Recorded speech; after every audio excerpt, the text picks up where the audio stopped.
Delivery boy Prosenjit সরকারের অনাকাঙ্ক্ষিত মৃত্যুকাণ্ডে 4 জন অভিযুক্তের মধ্যে 3 জনকে গ্রেফতার করে আদালতে প্রেরণ করা হলে আগামী 30 ডিসেম্বর পর্যন্ত জেল হেফাজতের নির্দেশ দেওয়া হয়েছে।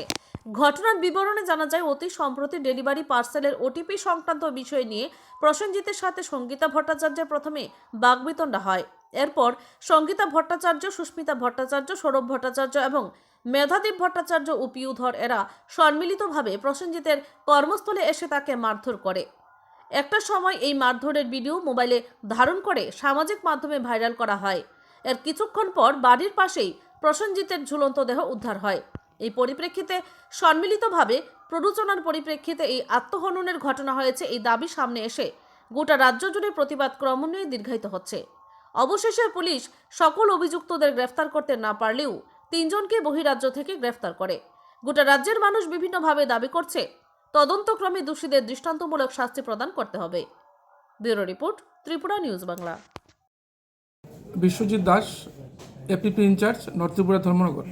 আপনাদের অবগতির জন্য আমি জানাচ্ছি যে গত 14/12/2025 ইংরেজিতে একটা এফআইআর হয়েছিল এবং পুলিশ কর্তৃপক্ষ একটা কেস নিয়েছেন।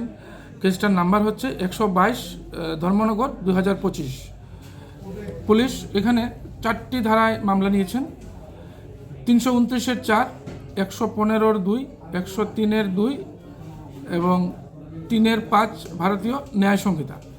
তো চুরাইবাড়ি এবং আসাম বর্ডার থেকে 3 জন আসামিকে গ্রেপ্তার করে আজকে কোর্টে তোলা হয় মাননীয় সিজেএম দেবলীনা কিলিকদার মহাশয়ার কোর্টে।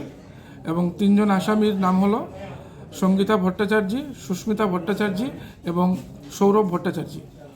তো বেল হিয়ারিংয়ের পর আদালত বেল রিজেক্ট করেন এবং তাদেরকে আগামী 30 ডিসেম্বর পর্যন্ত জুডিশিয়াল কাস্টডিতে পাঠানো হয় এবং পুলিশকে আদেশ দেওয়া হয় ওইখানে যাতে ওই আসামিদের ইন্টারোগেশনও করা হয়। এই হলো আজকে আমার সংক্ষিপ্ত বক্তব্য এই কেসের ব্যাপারে।